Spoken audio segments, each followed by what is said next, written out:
We are live. What's going on, everybody? My name is Mark. You're watching the BigCritique Podcast, and this is Dennis Futoryan. I practiced saying that like 20 times. Not really, You got it right. It took me at first. What I said at first, Dennis Futoryan or some shit like that. Yeah. So, can we trust our government, Dennis? First of all, let's get you. Let's introduce who you are. Dennis, who are you? What do you do?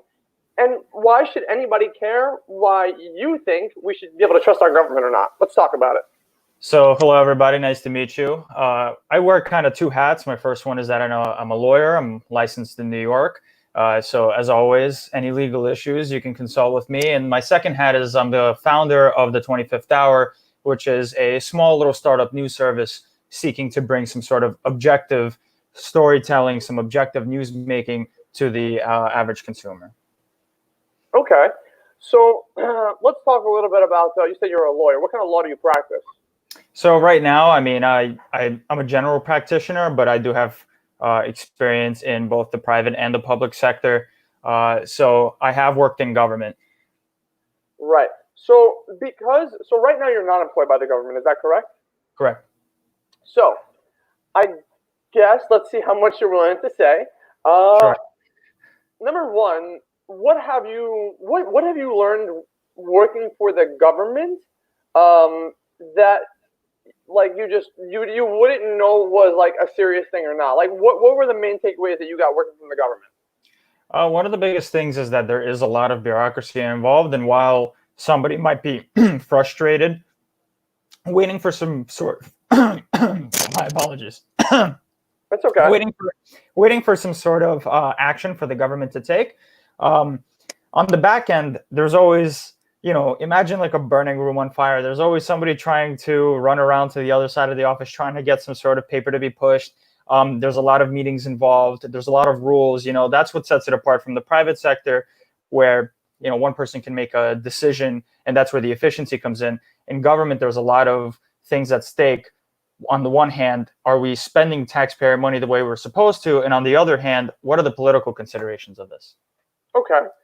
So your takeaway from working for government is essentially there's definitely a lot of bullshit. Like 100%.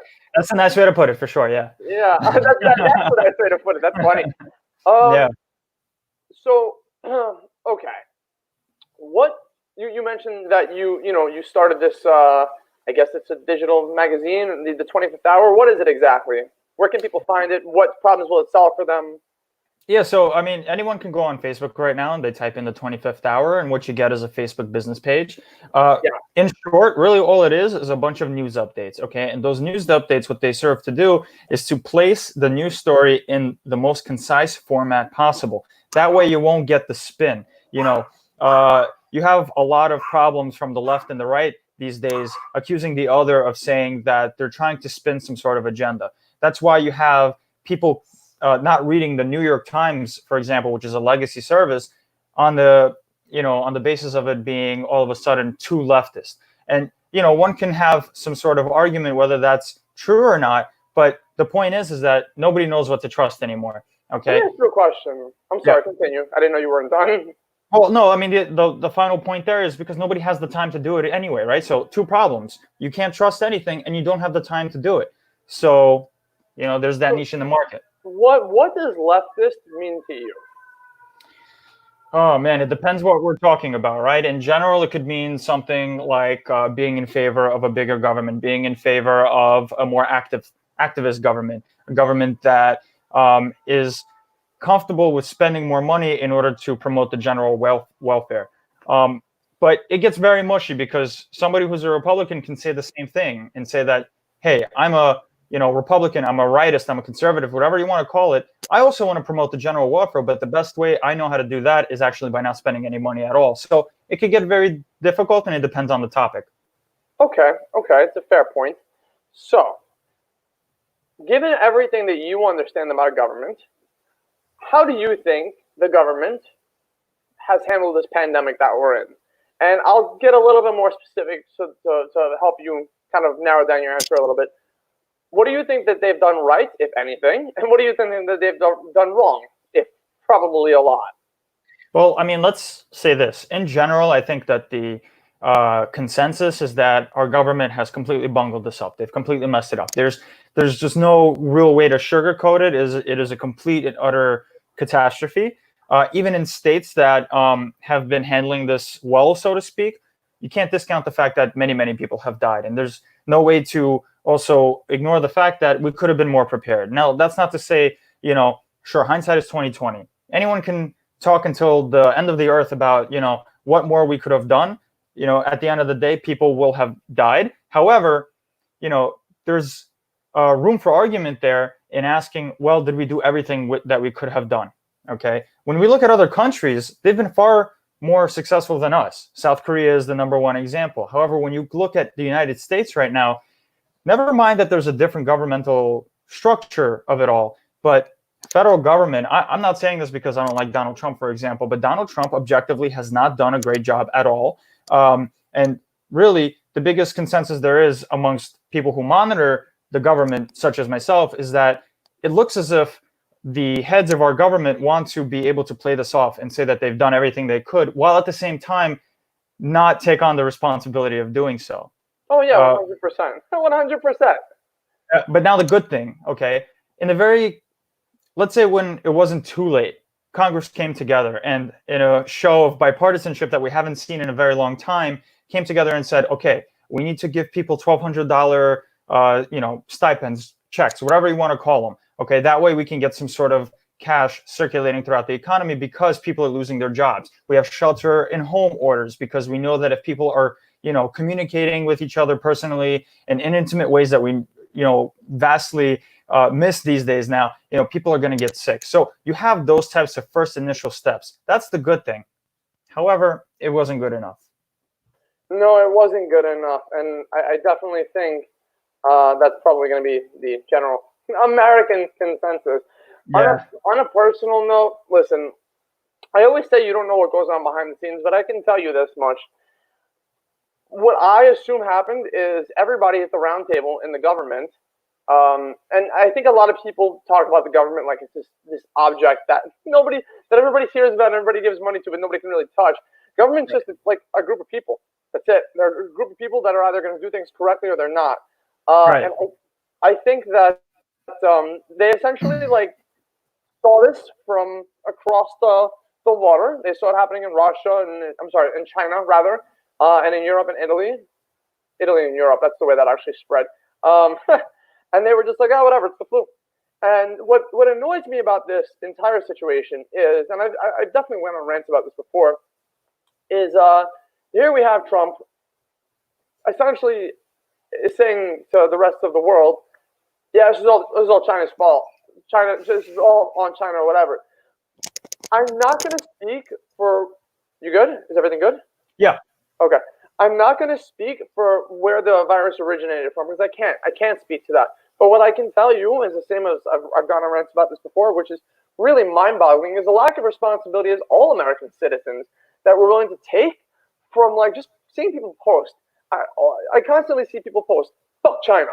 Don't do business with China. There's so many different things wrong with that statement. Number one, I get 100%, and I have people very close to me on the front lines of this. So anybody who's watching, don't get it twisted. I have very close friends that are nurses in hospitals that specialize in the coronavirus. My soon-to-be mother-in-law is a doctor. I have people pretty close to me that are on the front lines. I have plenty of friends whose parents are doctors.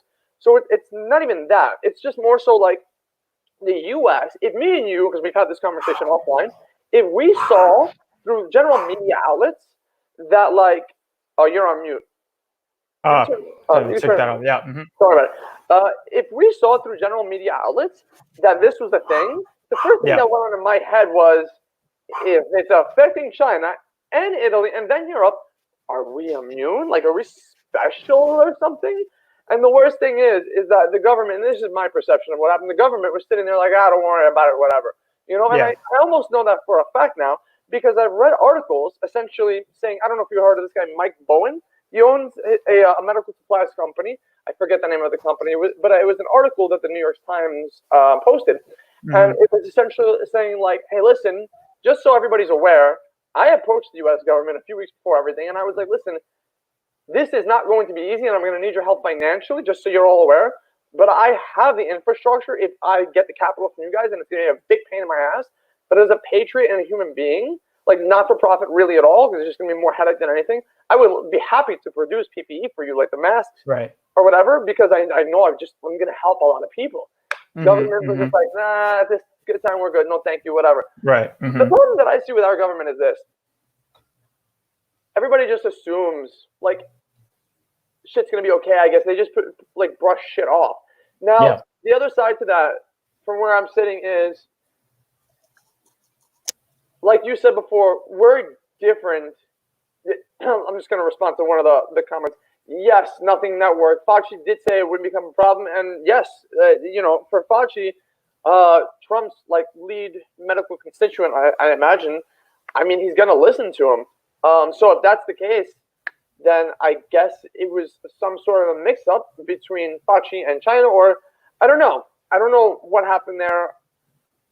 I feel like people disregarded common sense, to be quite honest with you. Was that's my gut on that. Is people disregarded common sense. Maybe. And I'm sorry for cutting you off there. No, please.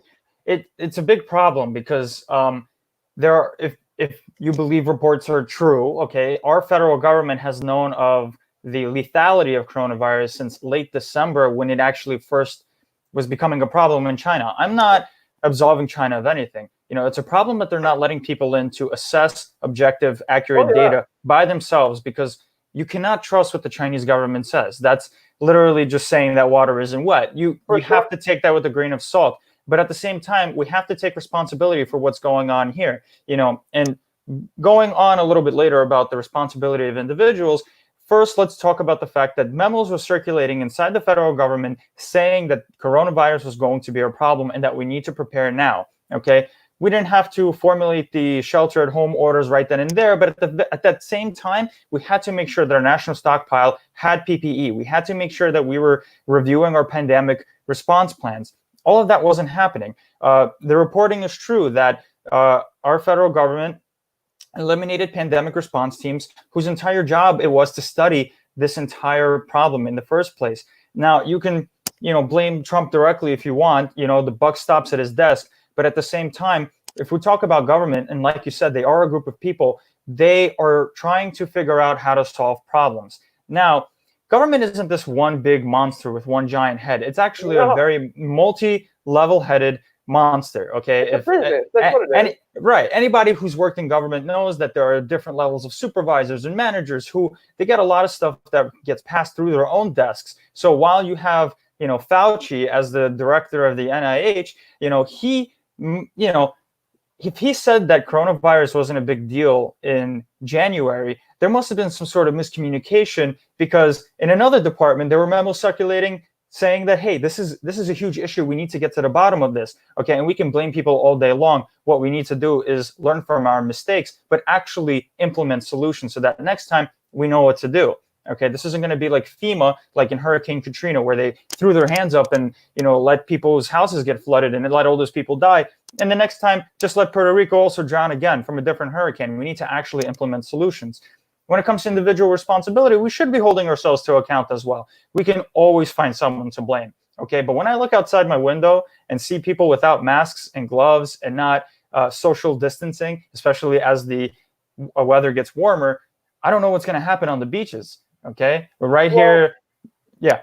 No. Continue. I'm sorry. We're right here next to Coney Island, for example, and I don't know what's going to happen.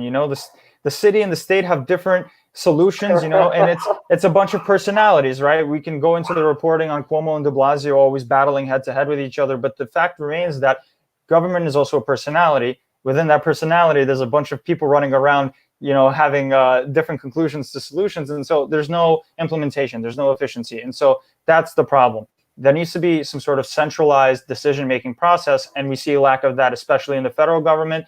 And you see different responses on the state level. Cuomo always says that he's the one that has the final say, and that's why people criticize de Blasio, because he says, no, the schools are on me, no, the beaches are on me, and then Cuomo will come out the next day and say, look, I'm making the decision. We're not seeing any of that on the federal level as well. I think so. Number one, just to a few of your points before. As far as what happened between Fauci and Trump, with regard to Fauci not warning him in time, I didn't really think of it like that before, but you're right. It's a tree of people, and so it was either it's plain and simple. It was either a miscommunication that somebody just didn't understand the validity of the virus, or it was a fuck up. It was a fuck up that people just saw it and they were like, "Ah, don't worry about it, whatever." And like that's how these things happen. First of all, when it comes to our politicians, lack of communication, I think it's hilarious, but a lot of people find it probably very concerning, because it's like, how do you say publicly? I don't know what the decision making process is like between like the mayor and the governor. Like, I don't know if they get on the phone, or I don't know if They should be. They really should be. They should be. Before they make a public statement or tweet something, right? Like, I don't know if, one of de Blasio's trusted advisors comes to him and said, yeah, we can do this, and de Blasio just makes it public or whatever. Just to give everybody a little preface, if you look at these leaders of our country, like CEOs, the CEO of any company very rarely is getting minute details by themselves. They're getting it from people working for them, and they're relying on them for those facts. And the issue with government is a lot of the time, and I can't speak for local government, but I have an idea for at least like federal government. A lot of the time, the people that are on a part of these trees and feeding facts to people like Donald Trump and other like really like high-ranked individuals, some of those people we just have to come to terms with are not there on like value of their intelligence or their ability to solve problems, but they're there because of seniority. They're there because they haven't left anywhere, and they're there just because they got moved up for being there long enough. And while it shouldn't be like that, it is like that. And that's a large part of why. So I never just so everybody's aware, I don't really care what Donald Trump says in a press conference. I don't give a shit. Like I realized a while ago, he says his truth. He has brainstorming sessions during the press conference. He doesn't give a shit what he says, because he knows most people mix this up. You can't even blame the media for things. Why? You can't blame the media for things because this is their business. Their business is to give us information. And the only way they know we're going to actually look at the information they're giving us is by putting in headlines that will emotionally trigger a response from us to click and open and buy their content. That's it. It's all just a chain of purchase. We're purchasing content. They're purchasing intel.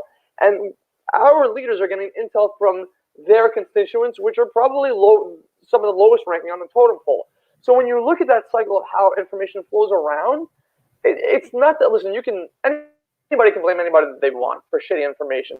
But the truth is, if you want to get to the truth, then you have to do due diligence. You got to look around. You're never, like, to me, you're never going to find the truth. Unless you work in there and you really see what goes on day to day of who is really a capable person and a good problem solver, you're just really not going to know the truth. You're never going to know what happens behind the scenes and what leads politicians to the decisions that they make and how badly they fuck up, or if you would have made a 10 times worse decision if you were in that position that they were in. We just don't know. That's why, something like the 25th hour is actually very valuable, because you don't know who to trust. That's always been a longstanding problem within society, is that you don't know exactly where to get your information from. So the things that you trust are the things that also try and make you feel good, right? You go to a family member because they make you feel good. You trust them naturally, right? And so you see how this draw to something like Fox News also makes people feel comfortable, makes them feel good. It puts them in a bubble where they're being told constantly that their instincts aren't wrong, that the thing that's wrong is actually the other, the outsider, right? And so, if you're watching Fox News, you're not really scared of coronavirus because you're watching Eric Trump or Don Jr. say that all of this is a hoax. Democrats made this up, and then after the election, it's all going to mysteriously disappear. You have to vary your news sources, and that's a responsibility of any citizen, especially in a democratic society. You need to get your information from more than just one source.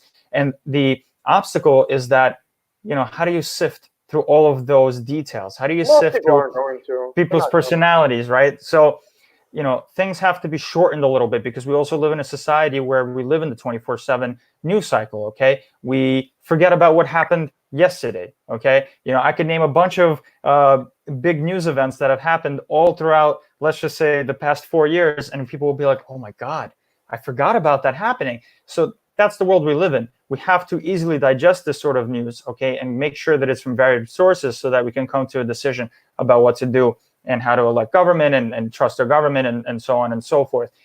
I think forever, okay, till the day after we die, after our grandchildren die, there will always be that big question in the air. How do we trust our government? But, we make up the government. We have to remind ourselves of this, okay? If we don't make the system better, we're spelling our own doom.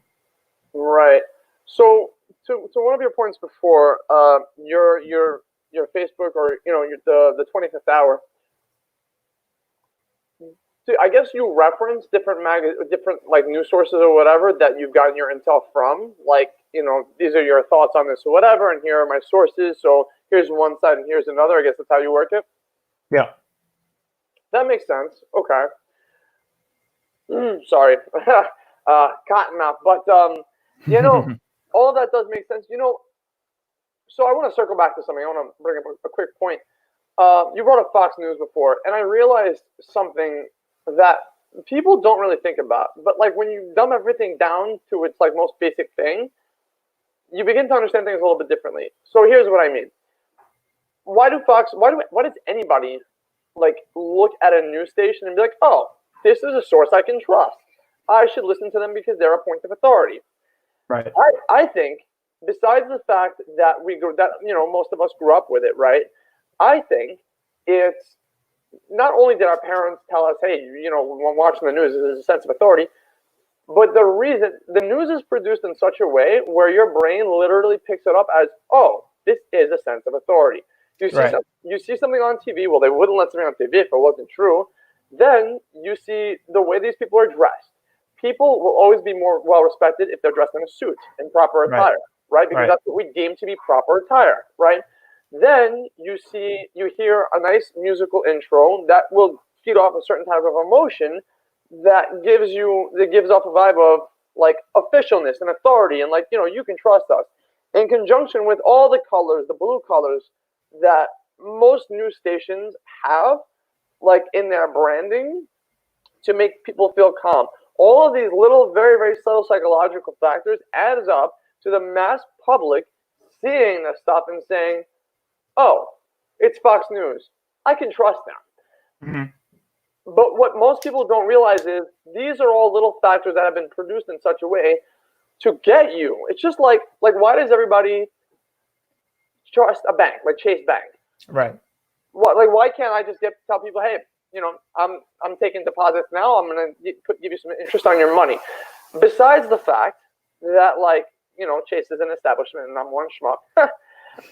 Besides that, it's also the fact that Chase has put themselves out as a brand with all these little psychological factors in such a way where you feel a sense of authority when you walk into the bank. You feel a sense of trust. I see people in suits. I see nice cubicles. I see something that I don't have. I see something that looks expensive with all this nice, like blue, like very calming, like coloration and stuff like that. Mm-hmm. And everything dumbed down to its dumbest form comes down to these little psychological ticks that you don't think about every day, but like when you do go through it, you're like, oh wow, that's how they achieve that. That's how they get people to trust them. And that's how news stations get people to trust them, and we accept the information that they give us. I'm not saying all of it's wrong. A portion of it's probably right, a portion of it's probably nonsense. Although, go ahead. No, you're right. I mean, that's the thing. Trust in government has become branded in a way by people who don't want the government to be trusted, but that's, it's for their own profit and benefit, right? Reagan, when he was running for president, or when he was already president, I don't exactly remember when, but he said this quote that trust me is the worst thing that the government can say, right? But there are things, there are parts of the government that we do trust because honestly they are pretty efficient in what they do. I mean, the IRS is pretty efficient when it comes to collecting taxes and going after people who are not, right? So for example, I want to hear one positive example of that for the U.S. Exactly, right? So, I mean, people say trust firefighters, right? Firefighters, their job is to save people, fight fire, so to speak. So they're very trustworthy. So I'm pretty sure that we can find some sort of data on that. Which parts of government exactly have more trustworthy attributes, and I think that that's definitely out there. I'm sure that it is. I think that the higher up on the totem pole it goes with regards to salary, the less trustworthy people probably get. But, who am I to say anything about that? Listen, the biggest critique I can give you The Nothing Network said firefighters, big cokeheads. Maybe I don't know. I've honestly never met one like that before, but it's very possible. I wouldn't be able to rule it out. What I've been saying for a while is this. Number one, we definitely need to. If we look at government from a business perspective, right? Why is any business there? Any business is there to sell you something that solves some sort of a problem or gives you some sort of a feeling of happiness or some sort of a positive emotion. That's why people put money into things. That's why people buy things in some way, shape, or form. So to me, it's like this. From this crisis we have seen, there's a lot of gaps and problems in our government that could be solved but aren't being solved, and I'm really dead set on the fact that they're not being solved properly because we're not leveraging technology in our government sector the way that we could be. And I'm not saying this could have been done in this time frame of when the pandemic started to a few weeks into it, because I don't know that it could have. But if in general we had more platforms that were unified that allowed the government to purchase PPE at once from a vendor and then distribute it, because to my understanding that was a big issue, that every state had to find it for itself. Government wasn't distributing. Or if we could have, if there was some sort of a platform that just almost like an eBay type deal where it's they listed out everything, and maybe there is like that.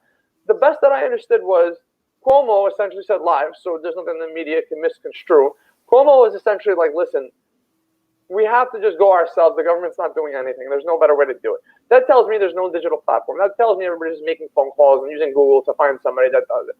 You know what I mean? That tells me we're not utilizing any sort of technology from the one place that could probably give themselves unlimited budgets. And, they have tried, the government has tried to utilize tech before, but what they end up doing is, because they don't know how to hire people properly, at least from what I've seen, to really start a division in technology, right? And maybe they've started, I don't know, I can't speak I just speak for what the news tells us, because we're just average Joes here. But if if they started some sort of a division of people that really were given to them from Zuxi or from, I don't know, from Mark Zuckerberg or one of these big time entrepreneurs that clearly has proved that they know what they're doing, and we really started a sector just for tech, I think we could solve a lot of government problems. I also think we need to stop electing a president and start hiring one. Okay. If that makes any sense. That and you can I want you to go a little bit more into that last point and very quickly just address the first one. Is there are many governments out there that are a little bit more technocratic, especially more than ours. Let's take the unemployment situation right now as an example. Many people can't access unemployment benefits right away because the entire system is a mess. It's very antiquated, right? When we're already on the iPhone 11 XS, whatever it is, government is running on the Windows 98 platform, okay, and relying on Internet Explorer in order to, launch their applications. This sort of stuff is actually detrimental to the people that you're trying to serve in your constituency. That's why you see countries like Japan, right? Everybody marvels at their technological feats, right? Everything is organized. The government can deal with you more efficiently. Why? Because the government is actually investing in technological solutions that can reach people very quickly. The problem with our country here is that ever since the nation's founding, we have always debated about whether government should be spending more or less, right? I think that it really boils down to that. And now, in the midst of this pandemic, when we see that the unemployment system, right, especially in New York, is so antiquated, right, and needs some sort of resources in order to upgrade it into the 21st century, you're going to start seeing a debate about whether, hey, should we raise taxes in order to update our benefit system, or, should we rely on the revenue that we get now in order to do that? A business is, seeking to make profit, especially for its shareholders, right? A government isn't exactly a business in that sense. Yes, there are departments within the government whose job it is to raise revenue, right? Because without that revenue, we can't service the constituency. But the government also promotes the general welfare, right? If we look at the constitution of our federal government, that's exactly what Congress is supposed to be doing, is promoting the general welfare. However, you're not really promoting general welfare when your safety net can't be reached, when someone who applies for benefits isn't being called back until 2 months later from the time that they've applied. And yes, it is a pandemic, but we should be ready for that. We should be able to kick into high gear technological solutions at the ready. Okay, if it's not a pandemic, God forbid, it could have been some sort of more militaristic situation, right? A country invading another country. You need to be able to kick that into high gear. Okay, the same way that we have tornado warnings in the South. Okay, they can tell you within seconds whether a tornado has formed. Why wasn't the unemployment system already ready for an influx of people applying for benefits? And then you have states like Florida.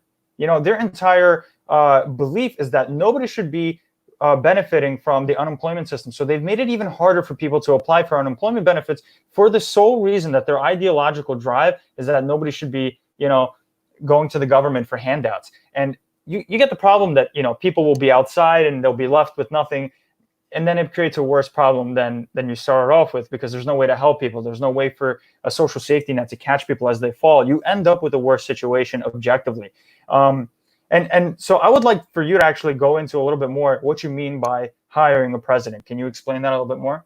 Yeah. So, in order to answer that question, I'm going to revert back. I'm going to start off by reverting back to our comment you made about Japan.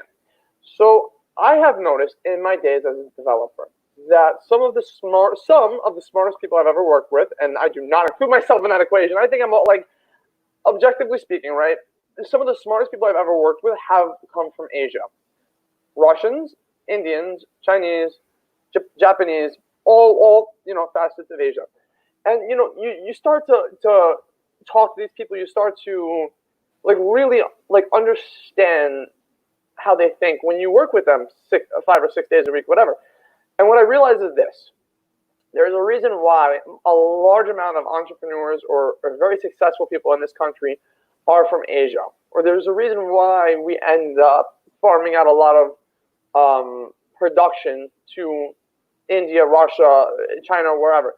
And it's because of their education system. Their education system breeds people who, I don't want to say are more intelligent. They probably are way more intelligent.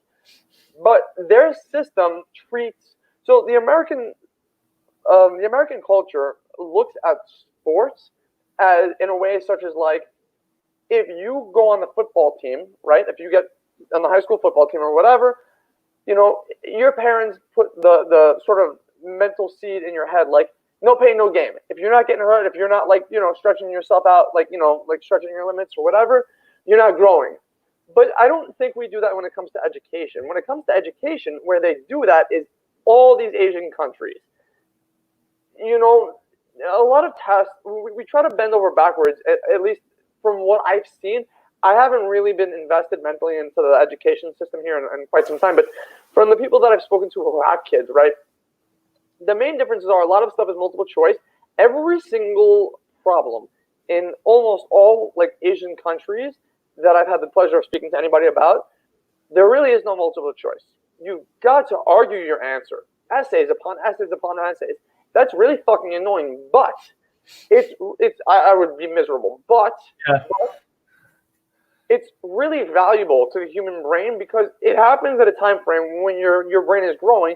But when you have to argue out your point, and when an entire culture puts an emphasis on really being thorough in your thoughts, you're trained to be a better problem solver, I think. You're trained to be more thorough on your thoughts and really think things out. And because they put this emphasis on education and really push their population to the limits, now granted, there's countries in that neck of the woods in the world that have very high suicide rates. You're never going to have a perfect medium, and I get that. But to the same point, I feel like a lot of kids feel pressure from, college teams and stuff and all that stuff in the U.S. Anyway, to circle back to electing versus hiring a president, right? Everything that I've seen so far, the issue is this. We need somebody in office that is a great problem solver, a great one, at scale. When you're the leader of the free world, you need to be, to me, a fantastic problem solver and a quick one at that. You need to really understand the inner workings of your cabinet, of every little facet of government, but it's even more detailed than that. You can't just read a few books or watch a few videos. You have to really, it would be helpful at least in the process as a government if you understood the little tiny nuances every day that go on and all the factors and the bullshit reasons why people can't produce or they won't produce or whatever. Because if you don't understand those tiny little nuances, then you're going to have to take people's word for it. And to me, a person's word, unless I truly understand something, it's just not that valuable. It's nothing personal. But if I can't understand or even begin to understand how something works, or if I can't hire somebody that can really explain to me in enough detail where I'm like, okay, if I have to ask this person for intel on something that's going to be an intricate part of me solving a problem that I'm responsible for an entire country, if I can't understand where they're coming from and I'm just taking their word for it, I can't. It's nothing personal. I just can't trust.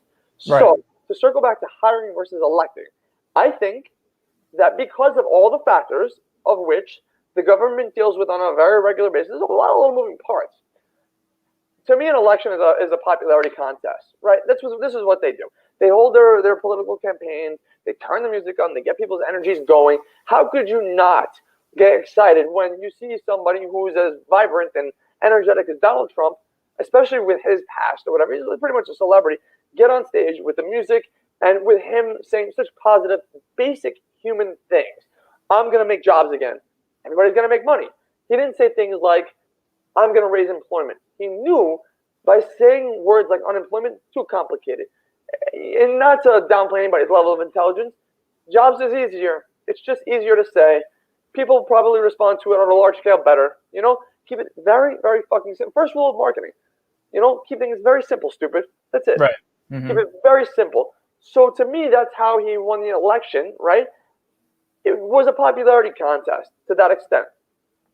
So, hiring versus electing, if we can't put a candidate in front of people that have no idea what they're supposed to deal with on a daily basis and expect us to make a really good, educated decision on who gets in office.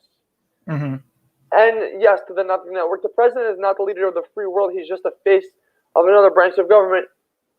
You might be right about that, but the issue is he's still A, still a representation, but B, we've all got to assume he's part of the decision-making process, right? To some degree, he's a CEO, right? And so we need to figure out some sort of a system where either we really educate everybody in an interesting way. You're not going to educate everybody on politics because it's boring as shit. That's the reality of it. People get bored. People will always use the cop-out, I don't do the politics thing. Why do they not do the politics thing? Because they don't fucking understand it. It's boring as shit. It's really fucking boring. We need to change that. We need to change the fact that it's fucking boring. And we need to, if we're going to keep doing this fucking voting system, I can't even blame the voters for not being educated, because you have a president that's running for office that they don't even know what they're running for. They don't even know. They have no idea the problems they're going to have to solve. So we need to be able to say, all right, Mayor Bloomberg, I read his campaign. And we're going to wrap this up soon because I know it's a little over 30 minutes. Mayor Bloomberg, I saw his campaign. He wanted to ban smoking cigarettes. Fantastic. Great. And they should be banned. The question is this. Is he the first politician in history that wants to do that? Is he the first person in power in history that wants to do that? I think not. Fantastic initiative. Question is, do you know what challenges you're going to face to do that? Do you? He might have. Never got the chance to ask because he dropped out of the race. But, if he didn't know the challenges that he would have to face, how could you put that on your campaign that I'm going to do this? You don't know that you're going to do it. You want to do that, but you don't know if you can. You don't know how hard it's going to be. You don't know if you can ban only a certain portion of the sales. You don't know the little logistics that goes into what it would take to ban those. That's a big lobby behind that, right? Fucking Philip Morris is huge, Right. And maybe your money can fight Philip Morris money. I'm not going to discount that. Bloomberg is fucking rich too. But I just feel like for you to say that, and again, we didn't get to this point with him yet, or at all. For you to say that, nobody's going to ask him, at least I don't think they are, what challenges he would face. But to me, that's what it would take. It would take saying, this is what you want to accomplish. Fantastic. What do you think is going to get in your way? And that's it. That's why I think we need to hire somebody objectively, and maybe not from the everyday voter, maybe from us. But the question is, people are going to get mad at me for saying that. But the question is, how much good are we doing by voting? Yeah, I mean, it's definitely a valid criticism, right? Every day people will take a look at what's going on in the government, for example, see some like super major screw up and then just say, you know what, I think that people are just too dumb to vote, right? I mean, people who are against Donald Trump are always going to say that Trump voters are they're just idiots, right? And it goes back to your point. I disagree with that 100%. We can take it goes back to what you said about it being a popularity contest. In some respects, people, if they see someone that is very popular, the shortcut in the brain is to trust them immediately because they're more likable, right? If they're more popular, that means that people like them. Why do people like them? Because they're probably trustworthy, right? So they take that shortcut in their brains, right? And so some people landed on Donald Trump because of that. So in terms of hiring somebody, you know what? Sometimes when you hire in private business, it's a little less about the qualifications, a little bit more about the networking, right? Hey, I actually know this person, so that's why I hired the guy I know versus the random resume with the good qualifications. Sometimes you're going to see that in business, and sometimes it translates into politics, as you can see. However, there is one thing in politics that I would like for your viewers to keep in mind, right? You have to be able to inspire. It's not enough to show up at the interview, right? And in the interview, in the political sense, is the campaign trail, and just say, hi, I'm this person. Here's what my experience is, and this is how I'm going to solve these problems for you. Okay, if they're the most boring person in the world, you're not going to want to work. Right. That's why you see this element of storytelling, right? This very recent thing started to pop up in the State of the Union addresses. You see a lot of personal stories. You see, the inspiration come out. And I think that's what's been happening, is that you need the element of inspiration in order to hire a president as well. I take a different position in terms of, whether people should keep voting, right? The presidential election system is completely different than how we vote for a mayor, for example, right?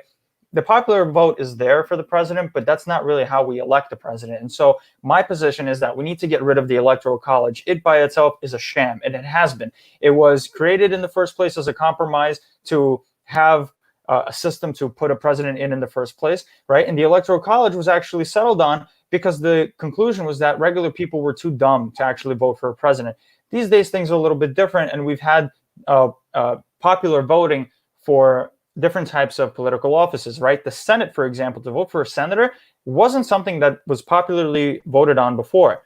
Every state legislature had to elect the senators themselves. We got rid of that with a new amendment in the Constitution. I'm blanking on which exact amendment it was, right? Yeah. People can easily look that up, but that's my point, is that people can easily look that sort of information up. Back then, you would not be able to. You'd have to actually go to the library or wherever the government central office is to look up these types of statutes. My wrapping up comment is this: you should trust the government. Why?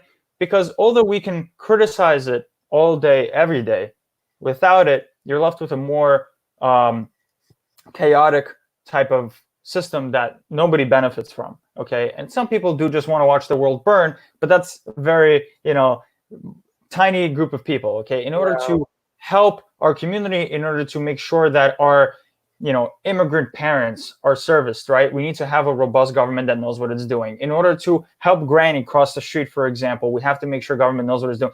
We have to trust, because without that trust, things crumble apart. We can't afford to do that more than us looking at Donald Trump every day and just saying, this guy's an idiot. Okay, we got to trust our government.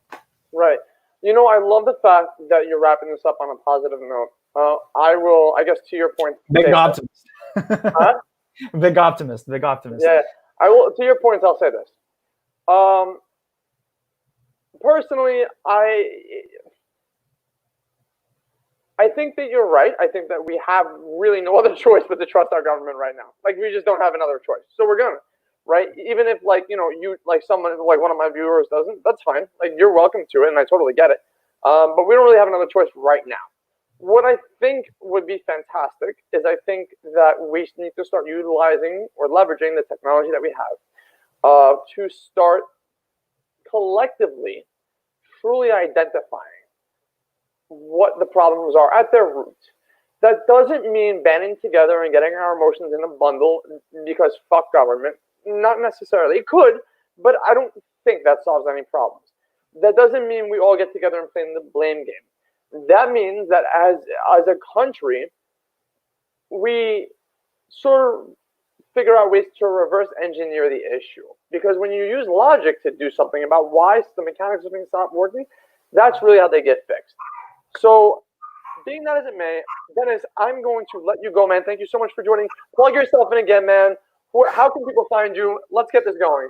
Thank you for having me, Mark. Thank you for coming. Love talking to you. Just search up on Facebook, The 25th Hour, and you can feel free to review us as well, okay? It's a very simple platform. We are planning to expand, okay? And what you're going to find there is a very short, concise version of the news, something that you can read in like 5 seconds or less and be able to carry on with your day, but just enough information for you to be informed.